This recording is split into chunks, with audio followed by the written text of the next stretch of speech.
किसी जमाने में एक चोर था। वह बड़ा ही चतुर था। लोगों का कहना था कि वह आदमी की आंखों का काजल तक उड़ा सकता था।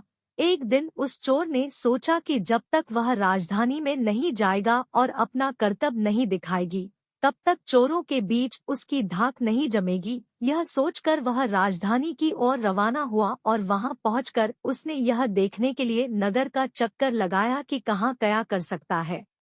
उसने तय की कि राजा के महल से अपना काम शुरू करेगा। राजा ने रात दिन महल की रखवाली के लिए बहुत से सिपाही तैनात कर रखे थे। बिना पकड़े गए परिंदा भी महल में नहीं घुस सकता था। महल में एक बहुत बड़ी घड़ी लगी थी, जो दिन रात का समय बताने के लिए घंटे बजाती रहती थी।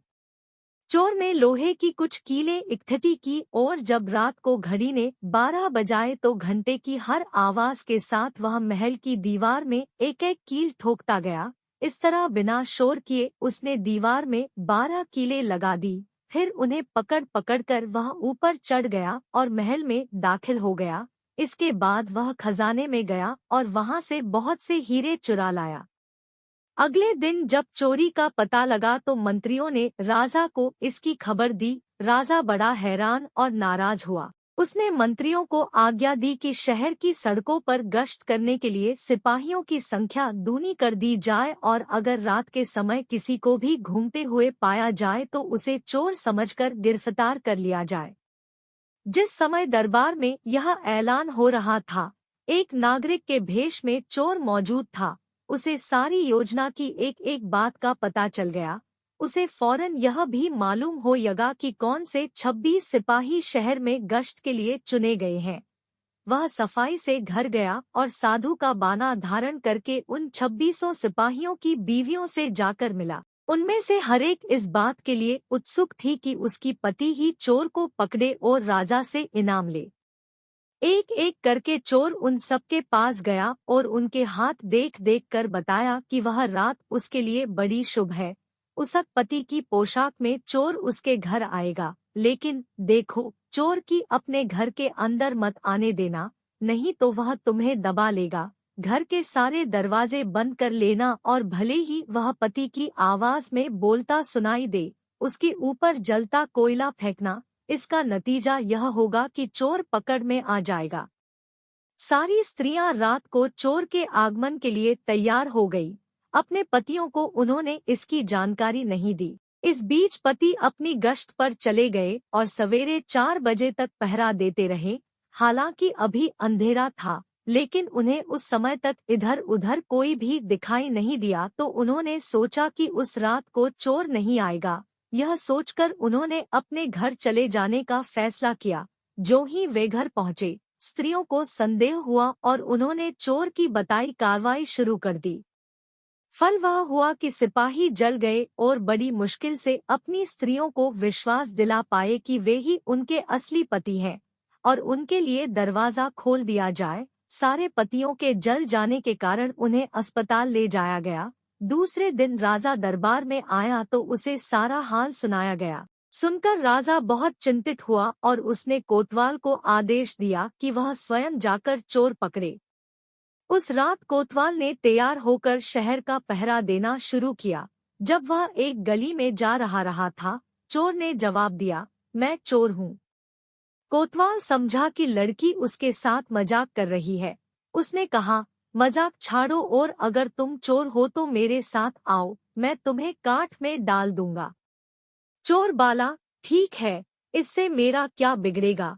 और वह कोतवाल के साथ काठ डालने की जगह पर पहुंचा। वहां जाकर चोर ने कहा, कोतवाल साहब, इस काठ को आप इस्तेमाल कैसे किया करते हैं? मेहरबानी करके मुझे समझा दीजिए। कोतवाल ने कहा, तुम्हारा क्या भरोसा, मैं तुम्हें बताऊं और तुम भाग जाओ तो? चोर बाला, आपके बिना कहे मैंने अपने को आपके हवाले कर दिया है, मैं भाग क्यों जाऊंगा? कोतवाल उसे यह दिखाने के लिए राजी हो गया कि काठ कैसे डाला जाता है। ज्यों ही उसने अपने हाथ पैर उसमें डाले कि चोर ने झट चाबी घुमाकर काठ का ताला बंद कर दिया और कोतवाल को राम राम करके चल दिया। जाड़े की रात थी। दिन निकलते निकलते कोतवाल मारे सर्दी के अधमरा हो गया। सवेरे जब सिपाही बाहर आने लगे तो उन्होंने देखा कि कोतवाल काठ में फंसे पड़े हैं।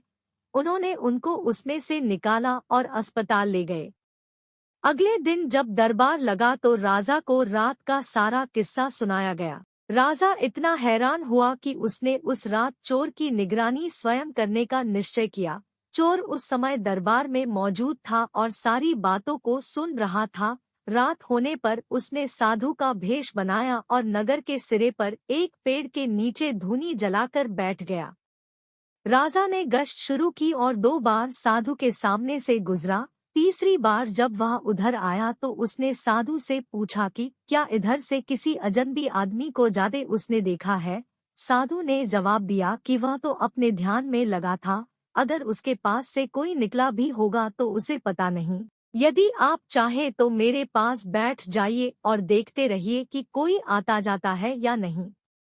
यह सुनकर राजा के दिमाग में एक बात आई और उसने फौरन तय किया कि साधु उसकी पोशाक पहनकर शहर का चक्कर लगाए और वह साधु के कपड़े पहनकर वहां चोर की तलाश में बैठे।